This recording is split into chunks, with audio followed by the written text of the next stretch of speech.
chat for a minute.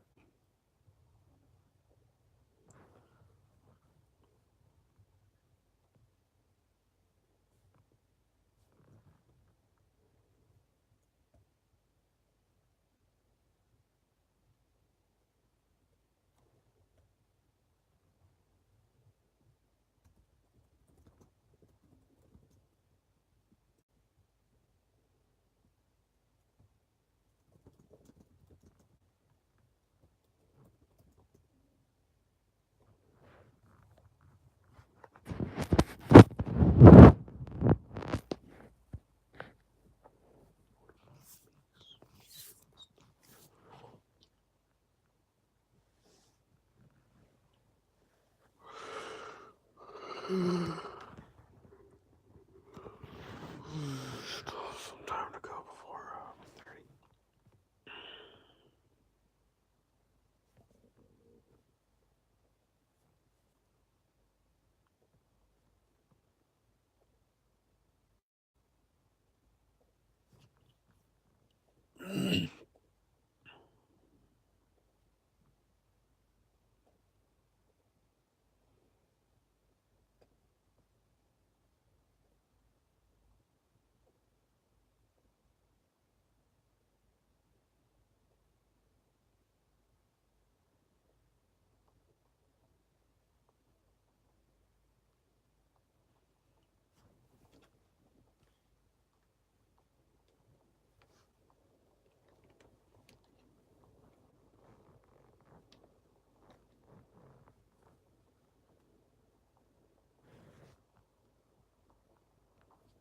Thanks.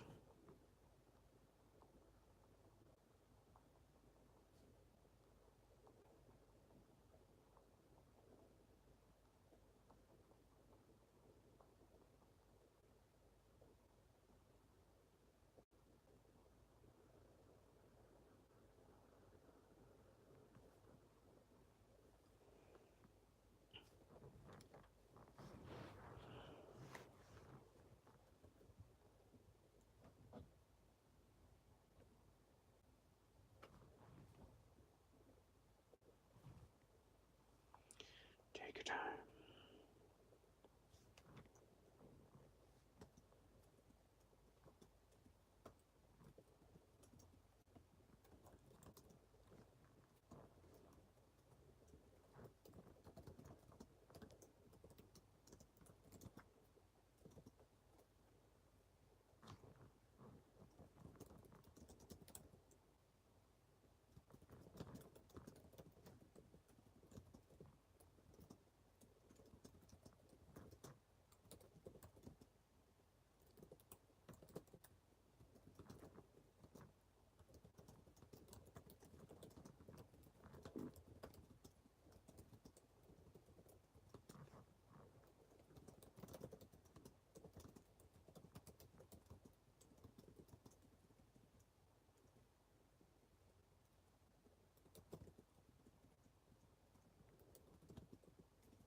Also, that reminds me,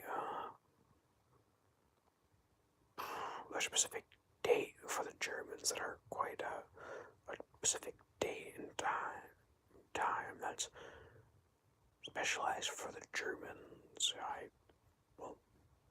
I put the date on the day where I could stream again as on my account, which is March 6th, which has been passed. That day I had messaged you on a YouTube chat or Messenger asking if you wanted to RP for Morrow in the SS2. Then I kind of just retracted it the next day as you didn't see it. So I'm like, okay, well, she's busy, I guess. So 8. That's fine. We can still do the day, but we can do it later for you. Or later if you want.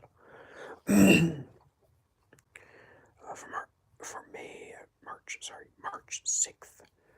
March 6th was the German 60th anniversary. Yeah, I know you've been busy. I made May 6th be the Germans' anniversary. In this case, it'd be the 60th anniversary.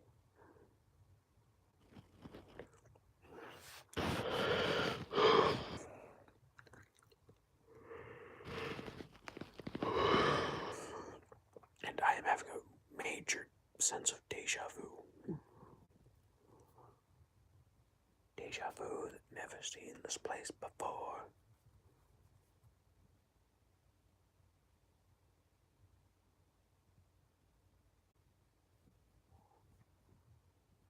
But for May 6th, there's pretty much, at the time, I think that time they would have been back. So it would have just been a festival in Berlin, in which SS2 would be going around doing whatever. With Morrow, and this Morrow wanted to go back home that day.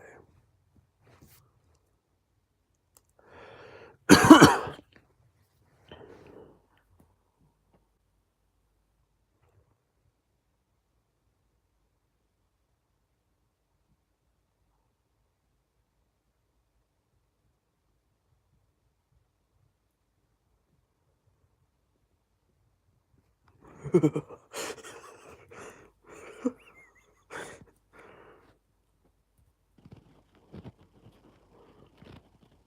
got the shivers. The shiver shakies. The shaky shiver. Partly, I have the mama trouble.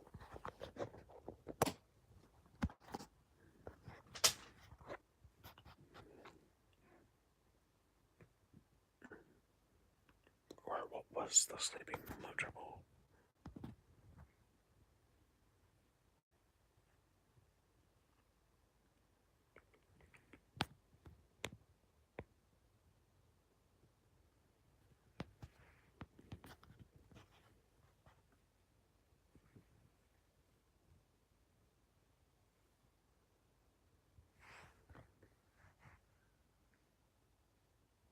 Mama trouble sleepy. Quite odd, she's usually quite energetic. Good girl.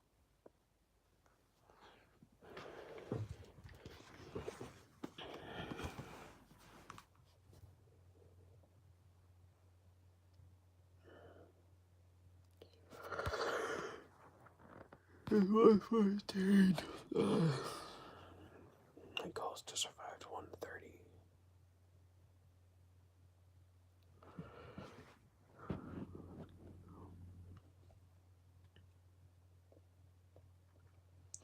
To reach 130, I can go to sweep.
to start a flame in your heart.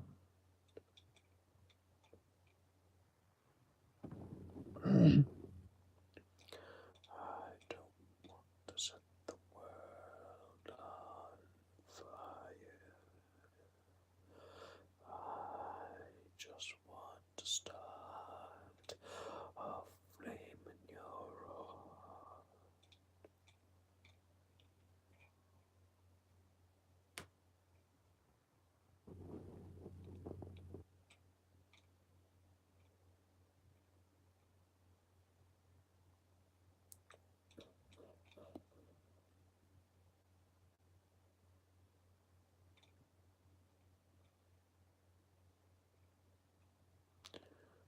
Here we go.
Alright, night gone.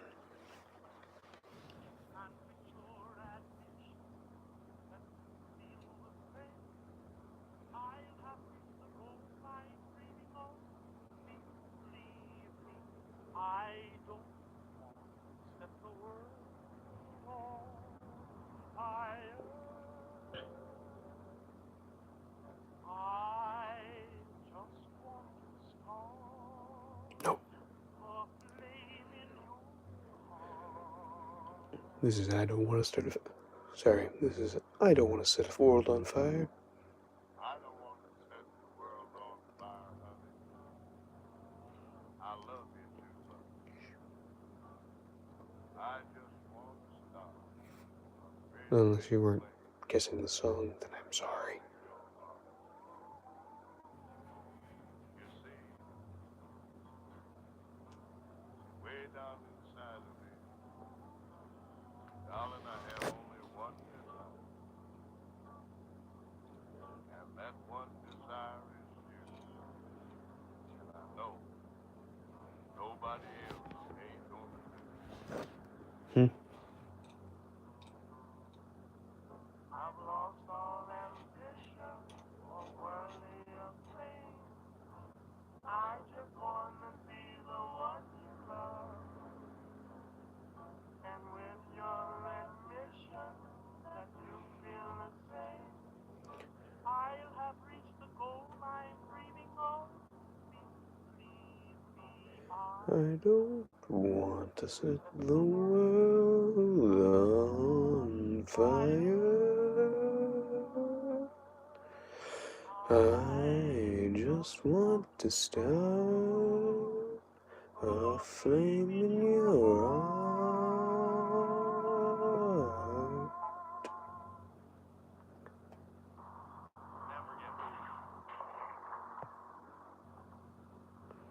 I love that song.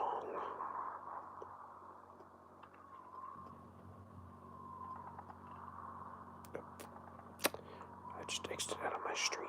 Oops.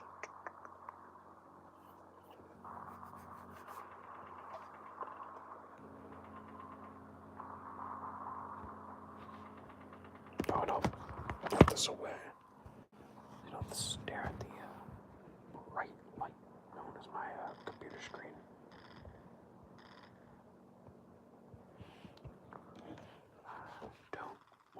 set the world on fire. I just want to.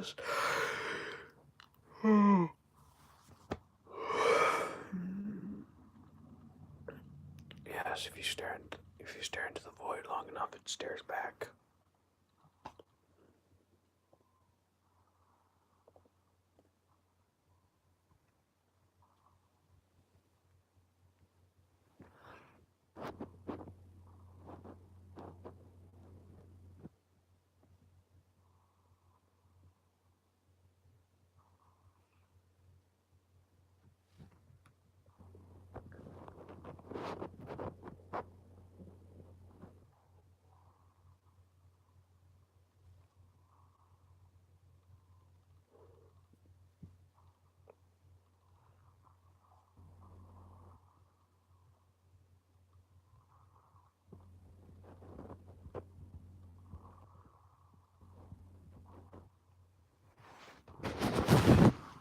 Well, the correct answer would be, you'd be staring at them, or it.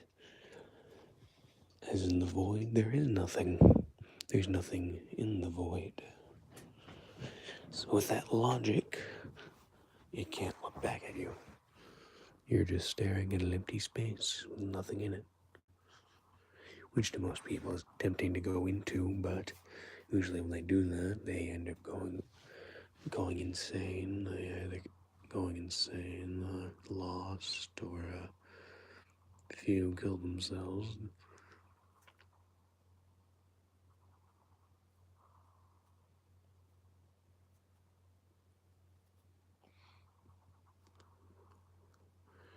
But the phenomenon with the, if you look at the void long enough, it looks back at you, is that when you're alone long enough and you're staring at something for so long, your mind will create things to put in there to scare you and draw you away, or to intrigue you to go into it. For example, staring out the window, they can see faint movements in the trees or in between. Sometimes I feel the eyes on my back of my skull. It's more of a phenomenon just to scare people and whatnot. So if you look into the void, you're just staring into an empty space with nothing inside it. With no end and no beginning. No beginning, no end, just an empty space.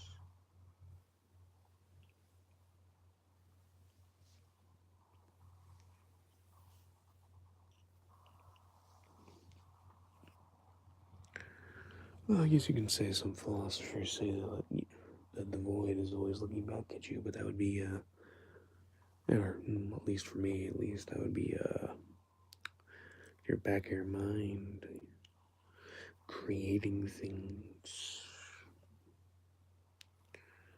So we've all had those days where we think we see things and it's not really there. Paranoia builds in the mind and continues to spread like an infection or a wildfire.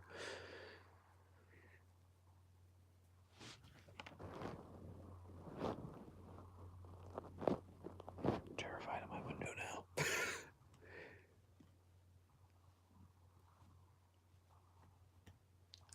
As for example, I classify as at night my room being a empty void, or anywhere I'm at and it's night, I call it a empty void in which I don't see anything looking back at me. The only thing I see is either my reflection sometimes with a dim light or a cat.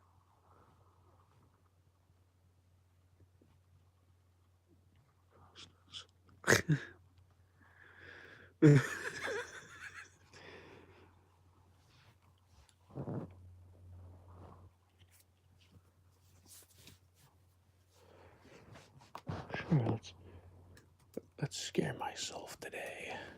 This morning, creepypasta.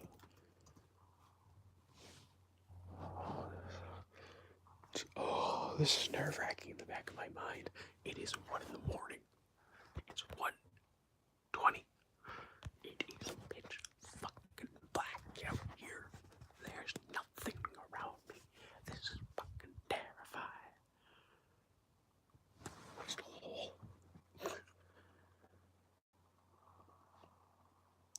Oh, you know this is gonna be good when you open up a creepypasta and then there's just ads everywhere from Geico. It's 5 a.m. Yeah, it's 5 in the morning for you. It is after midnight. There is no such thing as fucking light here. And my phone's at 10% again. I'm gonna strangle my phone. Oh, if I ever learn from a creepypasta, that's gonna get me killed. Because the phone's been haunted. Whoa.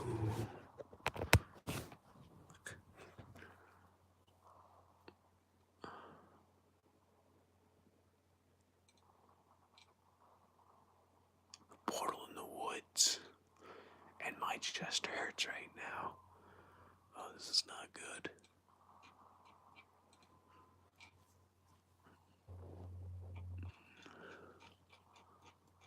Let's read the first one. The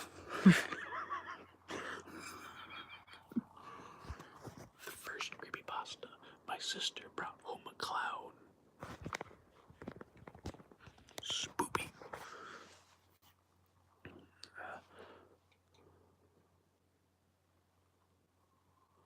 Thing in the window. Oh, that's gonna screw me up. Alright. Do you want the clown or the window? Oh god, the thing in the window. Oh, what sucks is there's a window right behind me. Oh, fuck. I know it's fake, but it's still terrifying. Oh, God. What does the anime ghost say? My first thing was boo. Boo. Boo.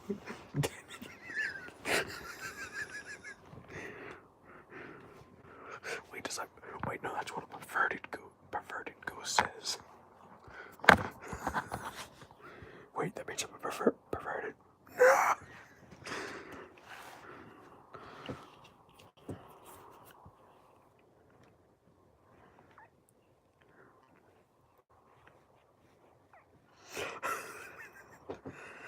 But yeah, would you like me to read My Sister Brought Home a Clown or The Thing in the Window? And shut up, Mr. Window. I heard you tapping.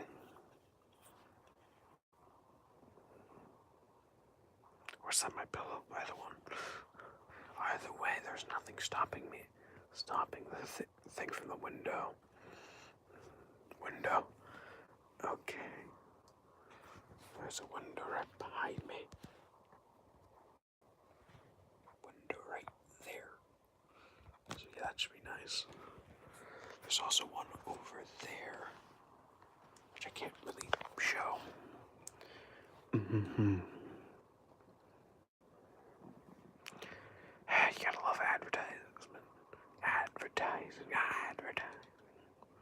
Oh, there's an audio one. Dang it. Oh, no. Oh, I can read it. Yes. I'm pretty freaked out. The thing has been there for almost a week. The figure in the window, it looks featureless. Only skin and a human frame. And it's pressing itself against the glass somehow. I don't know how it got there. I don't know how to get rid of it. At first I thought it was just a prank, a doll or a mannequin that some jerk put out there to scare me. But I realized as I walked out of my house to pull it away, it wasn't there. I shrugged it off, thinking that someone had hidden it while I was walking through my door. But I went back in and looked out the same window, and it was looking at me, staring at me. I walked around my house yelling for whoever it was to come out, but no one was there. This thing was hairless, naked, and it didn't look like it actually had eyes, or even a face at all. But its head, but it, but its head is turned towards me whenever I enter the room. When I sit on my computer, I can feel its faceless hatred boring into my neck. When I turn around, it's innocently turned in a different direction. Finally, on Thursday, I try to open the window, but it's stuck. I think the thing's hands are keeping it down, but I got a good look at its face. Its eyes and mouths are behind the skin, pushing outward. It stared at me, smiling.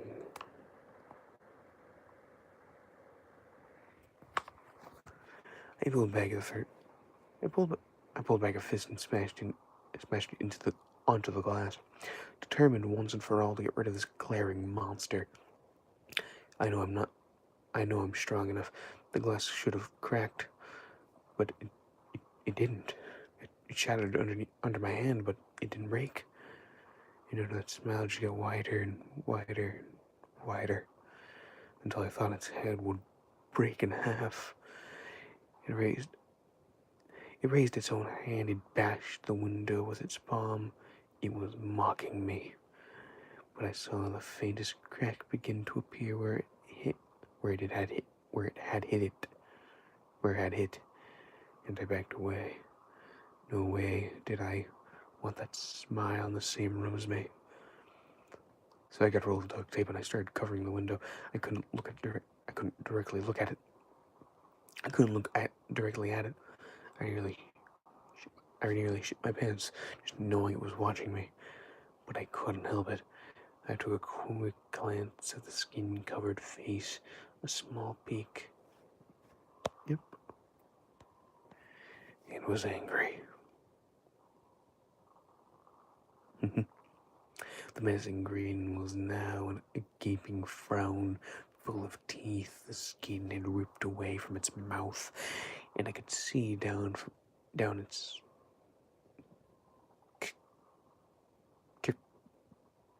cavernous throat. A menacing rumble started to fill the house, and that hairline cracked began to spread like splintering ice. I pulled down the duct tape and the rumble stopped. I split the skin, healed over, and it began to smile again. Now it's night, and the noise hasn't started again. There are no sounds, no rumble, no cracking glass. Everything's quiet now, but I can feel its claws gripping the back of my chair. I can hear its skin stretching as it smiles. It's watching me. It's watching me type.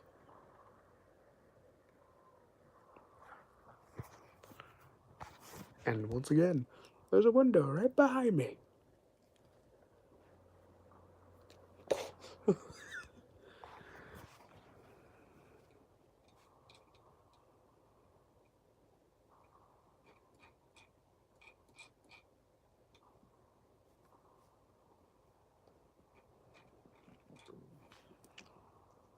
My teeth are orange. I really need to brush my teeth more.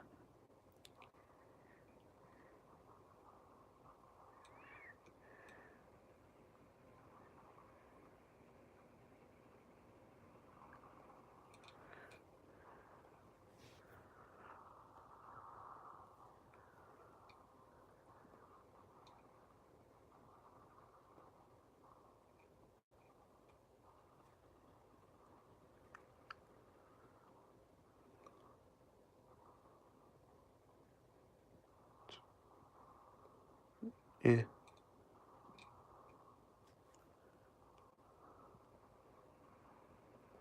Shitty.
I've been poked.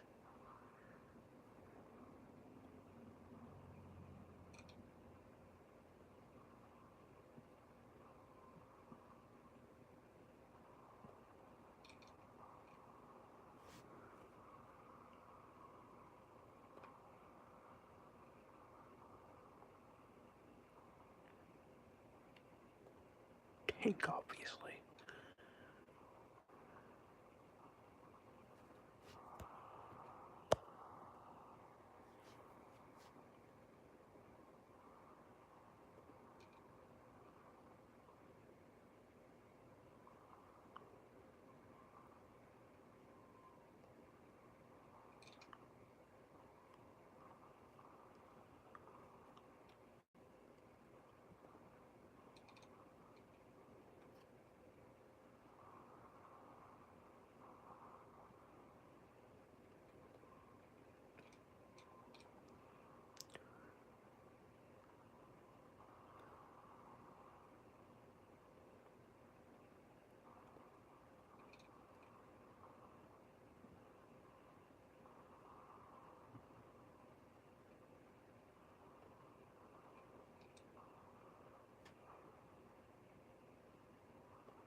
I have been poked again.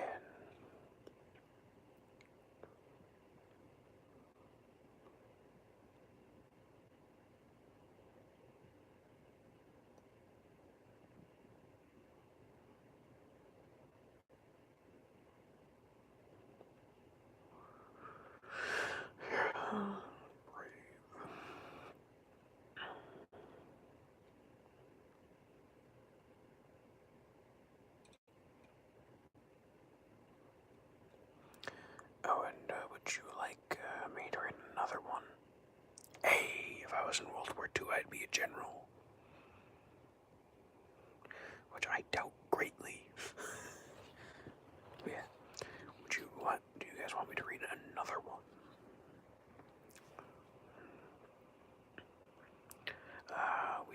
We have my sister brought home a clown. And then we have, the hourglass tattoo. Well, if I'm gonna read them, you're gonna be picking them. So yeah, the hourglass tattoo, or, my sister brought home a clown.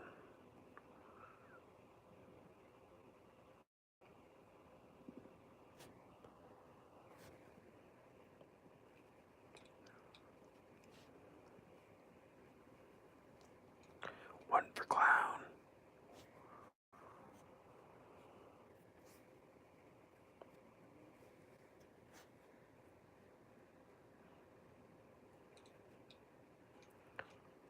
If Sable says the hourglass, I'll go to a number generator. Alright, here comes the clown. Honk honk. Let me close out these ads. Jesus. Really? These ads ruin the moment. I'm distracted by the video. Stupid ads. I grew up.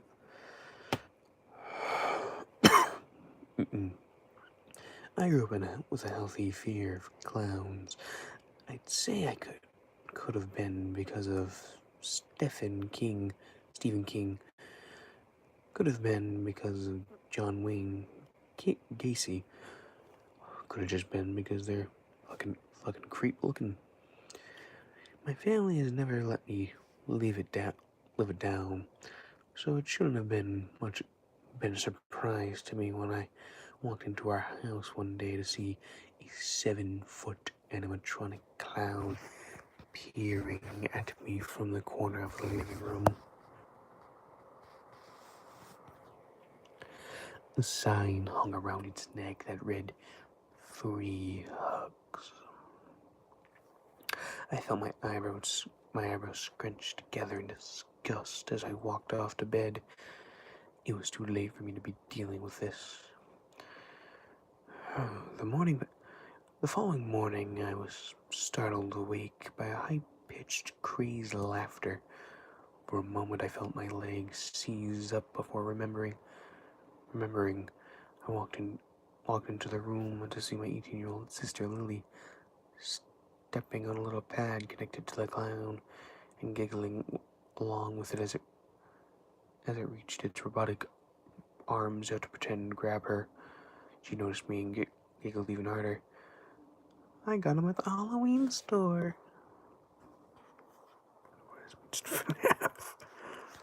"Yippee!" I said as I peered over the frozen figure towering over us both. "His name is Giggles. Dad's never gonna move him into your room once Halloween's over." She smirked. I did not. She left for work quickly after and told me to have fun with Giggles. Once again breaking out into laughter. I didn't study him too hard last night, but now as I stepped back and really noticed his face, my legs once again started to feel tense.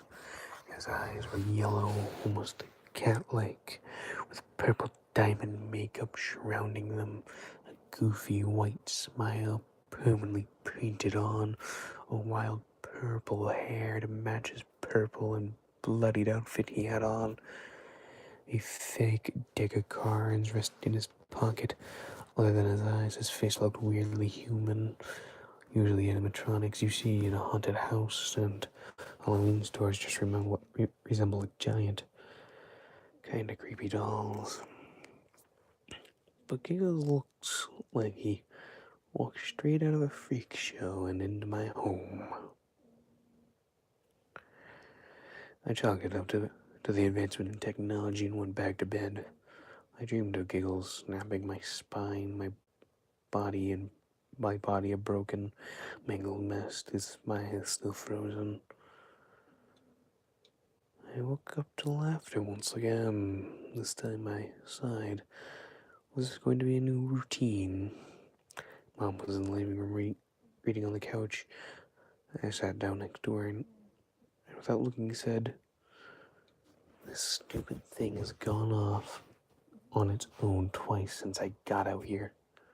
"Ha ha, ha, ha ha," I muttered, thinking she was just teasing me. As soon as the sarcastic laugh had left my mouth, Giggle's yellow eyes lit, and his arms stretched. "Oh, you were a little fast. I'll got you next time," Giggles cried out in a high-pitched voice, followed by the same laugh I had been woken up to twice earlier. I noticed my mom shoot me her "I told you so" look out of the corner of my eye, but I remained fixated on Giggles. To animatronic's mouth usually open and form words so perfectly. Maybe he's on a motion sensor. I walked over and swung my arms a few times. Nothing other than how his eyes seemed to follow my arms. I looked over at Mom and frowned, thinking about how I already want to get rid of this thing.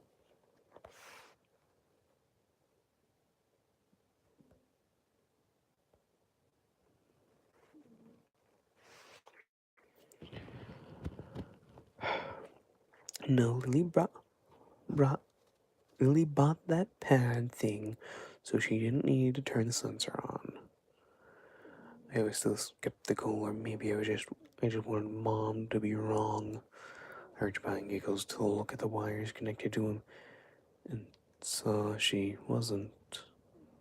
Motion sensors were off as As soon as I let go of Giggles, the yellow eyes flared up again, and as their robotic hands reached out, one got caught on my arm.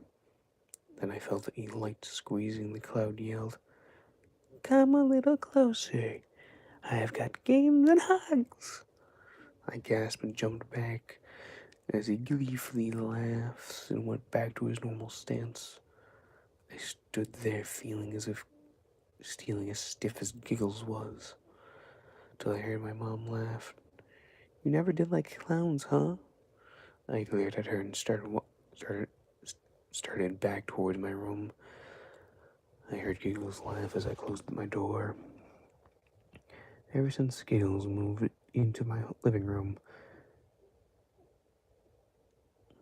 my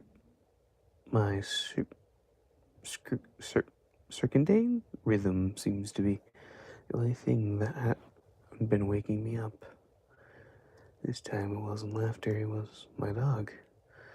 My eyes fluttered open, hearing a slight whimper in my ear.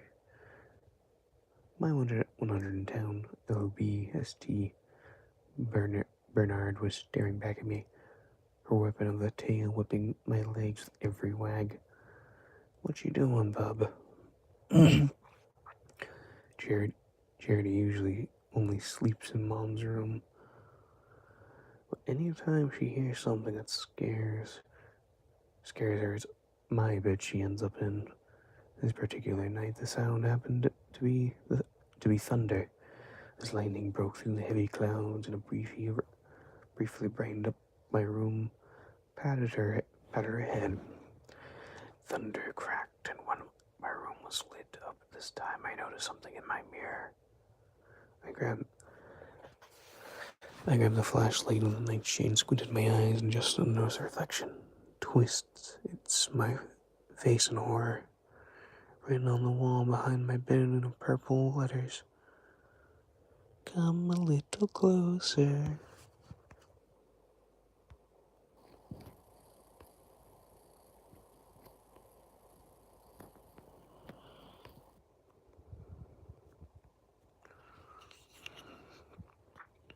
Thunder loudly fills my ears, as well as laughter from the other room. Maybe it wasn't the storm that scared my dog.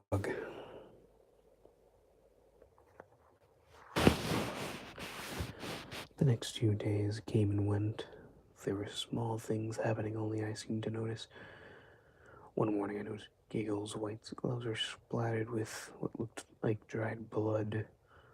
Later I found a mutilated dead bird on our deck. Next day, Giggles was facing a little more to the rain than usual, and I found his Joker card sitting on my bed later on. Giggles constantly went off on his own. I thought I was going crazy, but that didn't stop me from constantly feeling on the edge. Then Friday came, date nights for my parents. Lily was working a third shift, and I was alone with Mr. Giggles. 10 o'clock came, and I kept Charity in my room, not because she was scary, but because I was. Left her up from the living room a couple times, and I shivered. I turned up the volume on my TV. 11:30. More laughter, closer this time. Then again, right outside my door. I held my breath. Charity was fast asleep under my bed, and I listened in silence. Then I heard scratches. "Come a little closer." This voice was not the usual one. It's still high pitched, but it was quieter, teasing me. I fumbled around in my bed trying to find my phone. I texted my mom and told her to call 911. Then I reached into the nightshade drawer. The scratching turned into knocking, and then I searched frantically for anything I could use as a weapon. "Come a little closer. Giggles snickers as I found a pocket knife. He clutched it tightly. Giggles now pounding on the door, the knob rattling furiously as he howled with a wild laughter. If you don't come closer, I will. He screeched, then nothing. The door stopped shaking. The knob sat still. Judy was now sitting on the floor of my bed, at the foot of my bed. The hair on my neck was standing up. I didn't care to move.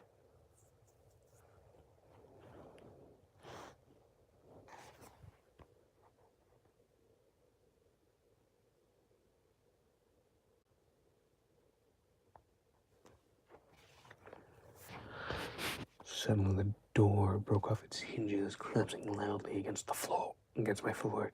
I cried out loudly in fright as I stared straight into hollow yellow eyes. He stood there, not moving, just smiling and staring. But this was a normal robotic position. He was alive. He was staring me down. He was going to kill me. His lips formed into a pout, those makeup still wrists in an ugly grin. What's the matter? You don't want a hug? His shrieking laughter pierced my ears. Charity let out a low growl. That's when he barreled towards me. His already bloodied claws grabbed a hold of my arm. He leaned in close. My eyes burned. My heart was beating so fast I thought he'd break my ribs. Now we can play a game. We'll see how much of you breaks before you die.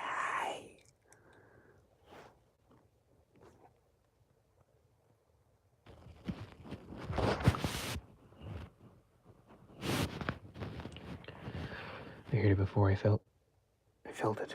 The crunch that couldn't have been a tree branch break, being stepped on. When instead it was my arm being snapped. Pain radiated through my body, and I screamed. I couldn't hear myself over giggles, laughing out in joy. I stared down at the bone broken and jutting out of my arm, blood soaking my sheets and dripping in onto the carpet. Giggles had left what looked like a burn in the shape of his hands on my skin. I cried out, paralyzed. That's when Charity jumped. I went to yell out for her, not wanting her to meet the same fate, but she caught Giggles by surprise, clamping down on his shoulder and ripping the arm right out of its socket. I dropped heavily on the floor, and Charity barked as sirens could also be heard wailing in the distance.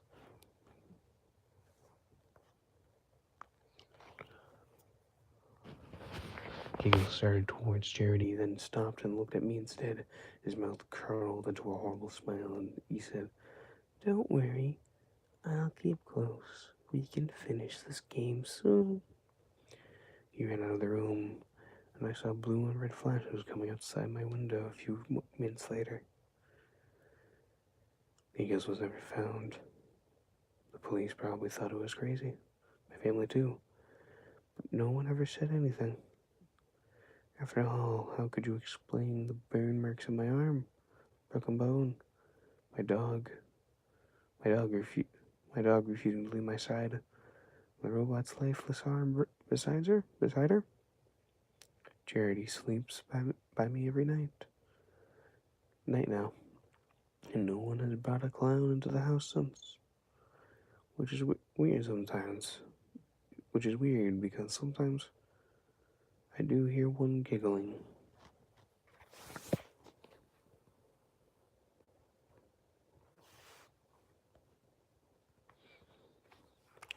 I'm sorry. You're adorable. I'm sorry. You wanted me to read another creepypasta, so I did. This one was longer than the last one. I kind of preferred it when it was short, quick, and that could be taken out of context.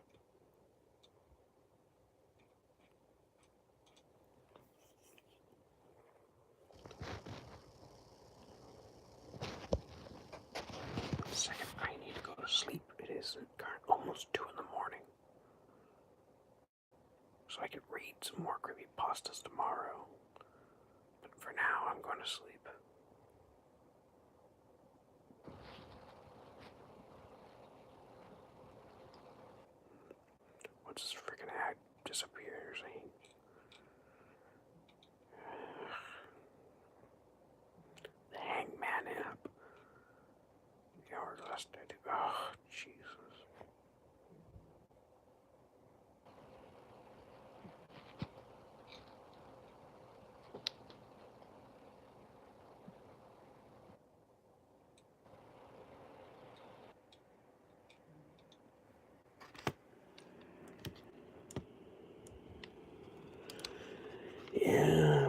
wake up, I'll try to stream. When I do, I'll see if I can do I'll see if I can read more creepypastas.